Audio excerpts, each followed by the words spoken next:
រឿងព្រះចក្របាលថែព្រះបរមសាស្តាទ្រង់ទេសនាប្រារព្ធព្រះថេរៈឈ្មោះចក្របាលកាលពីព្រះថេរៈអង្គនេះលោកនៅជាក្រហមមិនទាន់បានសាងភ្នោះនោះលោកបានទៅស្ដាប់នៅព្រះធម៌ទេសនារបស់ព្រះពុទ្ធជាម្ចាស់ហើយកើតសេចក្តីជ្រះថ្លាក្នុងព្រះធម៌ទេសនានោះយ៉ាងក្រៃលែងមានចិត្តប្រាថ្នាចង់បួសជាភិក្ខុក្នុងព្រះពុទ្ធសាសនាលុះត្រឡប់មកផ្ទះវិញក៏បានប្រគល់ទ្រព្យសម្បត្តិទាំងអស់ឲ្យដល់ប្អូនប្រុស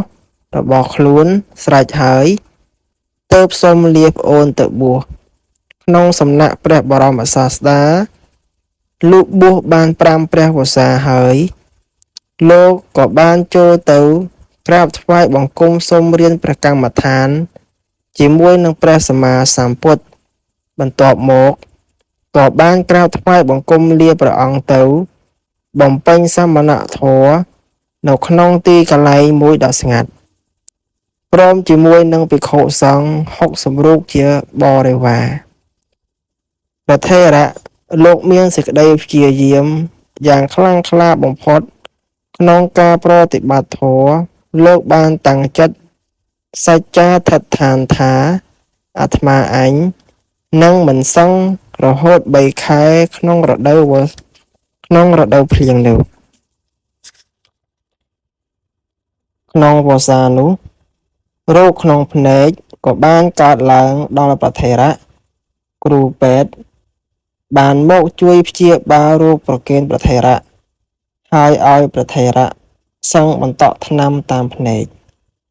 តែព្រះថេរៈមិនព្រមសឹងបន្តក់ថ្នាំតាមលោកគ្រូពេទ្យប្រាប់សោះព្រោះលោកបានតាំងចិត្តស្រេចហើយថានឹងមិនសឹងរហូត3ខែព្រោះហេតុនោះរោគក្នុងភ្នែកក៏រងរឹតតែរកម្មធ្ងន់ខ្លាំងឡើងជារៀងរាល់ថ្ងៃមិនយូរប៉ុន្មានភ្នែកទាំងទ្វេរបស់ព្រះថេរៈក៏បានបែកធ្លាយខ្វាក់ងងឹតឈឹងមើលអ្វីលែងឃើញទាំងអស់ហើយព្រមជាមួយនឹងការបានសម្រេចជាព្រះអរហន្តសុគវិបស្សកៈលុះដល់ថ្ងៃបវរណាចេញព្រះវស្សាហើយព្រះចក្របាលថែបានចម្រើនពរលាពួកញាតិញោមឧបាសកឧបាសិកាដើម្បីនឹងទៅគបព្រះបរមសាស្តាដែលព្រះអង្គប្រថាប់គង់នៅក្នុងវត្តចេតពុនមហាវិហារទៀបក្រុងសាវត្ថីនៅក្នុងរិស័យនៃមជ្ឈមយាមក្រោយពេលដែលភ្លៀងរាំងហើយព្រះថេរៈបានដើរចង្ក្រមទៅមកជាន់សត្វមេឃភ្លៀងស្លាប់អស់ជាច្រើនព្រោះលោកមើលមិនឃើញហើយក៏មិនមានចេតនាគិតនឹងធ្វើឲ្យសត្វមេភ្លៀងទាំងនោះស្លាប់ផងដែរស្អែកឡើងពេលព្រឹកព្រលឹមក៏ស្រាប់តែមានអគន្តកភិក្ខុជាច្រើនរូបបានចូលទៅមើលកន្លែងព្រះចក្របាលថែហើយបានឃើញសត្វមេភ្លៀងជាច្រើនស្លាប់ពាសពេញទីចង្ក្រមរបស់ព្រះថេរៈក៏បានថ្មាស់តេះដៀលលោកដោយប្រការផ្សេងស្រេចហើយក៏នាំយករឿងនេះទៅក្រាបទូលថ្វាយដល់ព្រះបរមសាស្តាជ្រាបព្រះបរមសាស្តាទ្រង់ត្រាស់បញ្យល់ដល់ភិក្ខុទាំងនោះមនាភិក្ខុទាំងឡាយមរណចេតនាគឺចេតនាគិតនឹងសម្លាប់មិនមានសោះឡើយដោយព្រះថេរៈដែលជាព្រះអរហន្តខៃណាស្របអគន្តកភិក្ខុទាំងនោះងើយឆ្ងល់បានក្រាបទូលសួរព្រះពុទ្ធជាម្ចាស់ថាបបិទ្ធព្រះអង្គដ៏ចម្រើនព្រះចក្របាលថែជាព្រះអរហន្តខៃណាស្របចុះហេតុអ្វីបានជាខ្វាក់ភ្នែកព្រះសាស្តាទ្រង់ត្រាស់សម្ដែងអតីតនិទានថាកាលពីអតីតកាលព្រះចក្របាលថែធ្លាប់បានធ្វើជាគ្រូពេទ្យព្យាបាលជំងឺភ្នែកសម័យថ្ងៃមួយលោកគ្រូពេទ្យនោះបានទៅព្យាបាលភ្នែកដល់ស្ត្រីម្នាក់នៅជនបទស្ត្រីនោះ បានសន្យាជាមួយគ្រូពេទ្យថាបើលោកគ្រូពេទ្យអាចព្យាបាលជំងឺភ្នែកនាងខ្ញុំឲ្យបានជាសះស្បើយដូចដើមវិញនោះនាងខ្ញុំ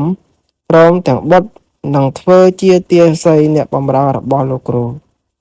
រូពេទ្យនោះបានព្យាយាមព្យាបាលភ្នែកនាងឲ្យដូចដើមវិញហើយព្រោះតែនាងមិនចង់ទៅនៅបម្រើគ្រូពេទ្យនោះឯងទើបនាងបែរជានិយាយកុហកគ្រូពេទ្យនោះថាលោកគ្រូឥឡូវនេះភ្នែករបស់នាងខ្ញុំវាមិនបានជាទេវារឹតតែឈឺលើសដើមទៅទៀតចំណែកគ្រូពេទ្យបានដឹងថានាងពិតជានិយាយកុហកដូច្នេះហើយក៏មានចិត្តក្រោធខឹងយ៉ាងខ្លាំងហើយមានចេតនាចង់ធ្វើឲ្យនាងវិនាសទើបសំថ្នាំពឹសឲ្យនាងស្លាប់ធ្វើឲ្យភ្នែករបស់នាងខ្វាក់ទាំងគូមើលអ្វីលែងឃើញទាំងអស់ព្រោះបាបកម្មដែលព្រះចក្របាលថែបានធ្វើឲ្យស្ត្រីនោះខ្វាក់ភ្នែកទាំងទ្វេដោយចេតនានោះឯងបានជាប្រធេរៈត្រូវតែទទួលនៅបាបកម្មនោះវិញគឺត្រូវតែខ្វាក់ភ្នែកនៅក្នុងជាតិនេះដូច្នេះហើយទើបទ្រង់ត្រាស់នៅព្រះគាថានេះថាមโนពពាំងកមាថាមាមโนសេថាមโนមយាមនៈសាចេបតុថេនៈភិយសតិវាករោតិវាតតោណាំងទុក្ខមន្ទ្វេតិចកង្វៈវហតោបទាំងធម៌ទាំងឡាយមានចិត្តជាប្រធានមានចិត្តប្រសើរបំផុតសម្រាប់មកអំពីចិត្តបើបុគ្គលមានចិត្តត្រូវទោសៈប្រទុសរាយហើយទោះបីនិយាយក្តីធ្វើក្តីក៏អាក្រក់ដែរព្រោះអំពើអាក្រក់នោះឯងសេចក្តីទុក្ខរមែងដេញជាប់តាមក្រោយបុគ្គលនោះដូចជាកង់រទេះវិលតាមដានជើងគោដែលអូសនឹងរទេះយ៉ាងដូច្នោះឯងសូមអនុមោទនា